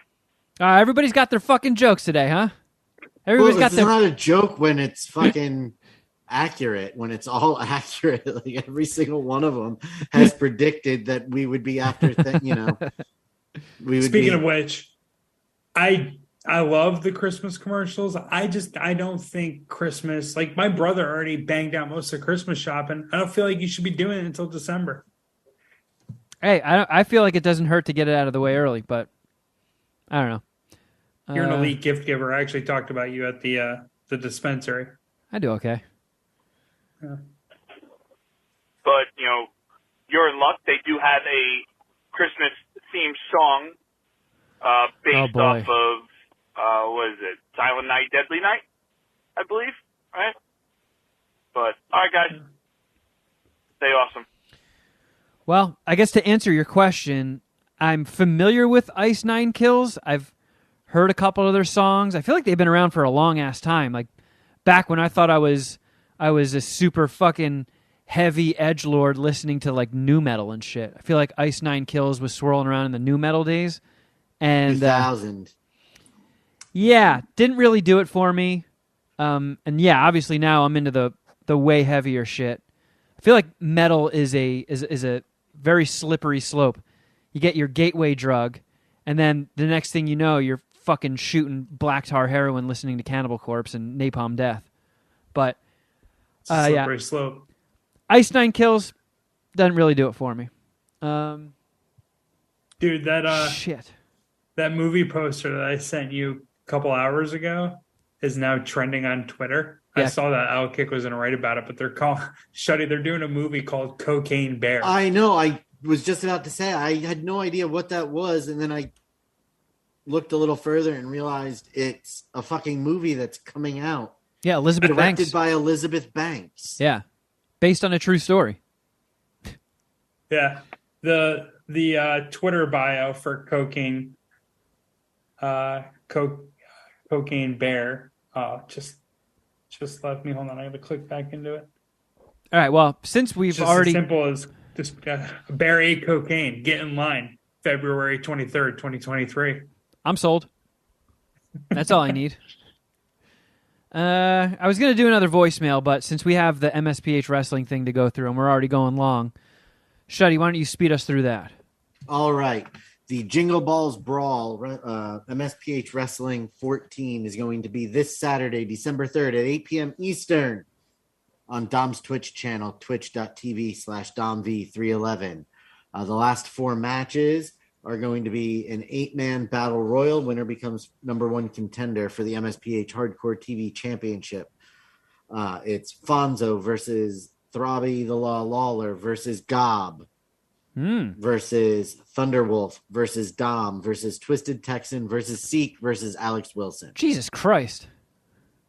That's why it's a hell an of a 8-man match. battle royal. Yeah. Then we have a fatal 4-way steel cage match for the MSPH Canadian Championship, featuring the Canadian Goose versus Bonesy versus Boochies versus Farts. Then we've got the Elimination Chamber match for the number 1 contender for the MSPH Canadian Championship, which is Jean-Pierre Frenchy versus Big Sexy versus Chief Brody versus Happy Smokes versus T-Bone versus Spat. I don't believe a single one of them are Canadian. Excellent. Staying on brand. And then we have the tag team elimination match for the MSPH Women's Tag Team Championship, which is going to see a new tag team enter the fold when Pooping Kathy teams up with Carl to take on the Disciples of Darkness, which is CBG and Red Rage, who are the reigning champions. That's a tag team you would dream of, Kevin. Carl is going to hate that. Being paired up with Pooping Kathy.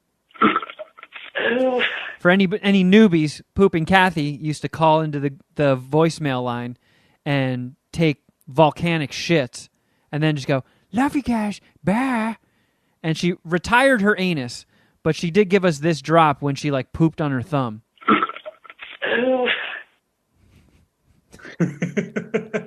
don't know. I feel like her and Carl could be friends in another life. I feel like Carl would probably enjoy Pooping Kathy's company. I'm not going to tell I her. think so too. I enjoy the shenanigans Pooping Kathy gets up to on social media. Is that the last announcement, Shuddy? Yeah, just there will be. Dom sent me a text and said, make sure you read the stuff at the bottom. So there will be the annual Eggnog Social to kick off MSPH Wrestling. So make sure to get yourself a bottle of eggnog and pour yourself a glass for the start of the event. I don't remember this tradition. I remember it, but I didn't come through on it. I'll put a reminder in my calendar. Yikes. All right. I will probably not be participating. You don't like eggnog? Is that why? I bought a bottle of eggnog. I used it for the Eggnog Social, and then it ended up being thrown out in like February with no more drank out of it. You pulled the Kevin Kraft? You just left it in your fridge to die? Yep. Jeez. And follow at MSPH follow at MSPH Instagram. Fucking A. You need help, Shuddy? Follow at MSPH Wrestling on Instagram for all news and updates, and subscribe to at MSPH Wrestling on YouTube, where you can catch up on all past MSPH Wrestling events. Full event card and Zoom link will be posted to Patreon prior to the event. Yeah, so if you're a new Patreon subscriber, a new listener to MSPH, this is a 3 or 4 hour event. We're all on the Zoom call, so anybody who's on our Patreon, you have the option to click the Zoom link and join in with us, and it gets fucking rowdy. It's a good time. So if you got a free night, because we haven't hit it yet, but we're getting popular enough on Patreon where we could be. I think it's 100-person max on Zoom, right? Oh, we'll see. I don't know, but if you're worried about it, get in early. All right, is that it, Shuddy? Hilarious if one of us can't get in. I know. It's gonna be you. Yeah, it is. I'm gonna be buying fucking eggnog. Guys, it's okay. Oh, what the fuck? It says, 100 participants, since we don't have a business account. All right, well, let me see if I can talk to good old Uncle Rupert about that. All right, everybody, thank you for listening. If you need more MSPH in your life, I strongly suggest you check out patreon.com/Mad Scientist Party Hour. To everybody on the $10 tier, I know it got released on Thanksgiving, so it might fall through the cracks, but holy shit, the episode of Queef or No Queef we did last week was fucking awesome. So if you're a listener or like a sporadic listener of Queef or No Queef, don't let that one fall through the cracks. That's a do not miss episode. This season of Queef for No Queef is some of our best work. I agree. So you can check that out on the $10 tier, as well as a fuckload of the other shows that we do. And if you want to watch these episodes on YouTube, youtube.com/Mad Scientist Party Hour. You can also follow us on Instagram. I'm at Kevin Kraft. At Shuddy Boy. At Jeffro Records. And at MSPH Podcast. Jeff, where can people check out your sports betting podcast? Called Outkick Bets with Jeff Clark. It comes out every Wednesday or Thursday for the NFL season, but I'm going to start doing an NBA podcast here pretty shortly. So look out for that, but Outkick Bets with Jeff Clark. Yeah, check that out. And be sure to get in on the Patreon if you want to be one of the 100 people on the Zoom with us for MSPH Wrestling this weekend. It's a sight to behold, to say the least. And thank you guys for listening. But until next time, something.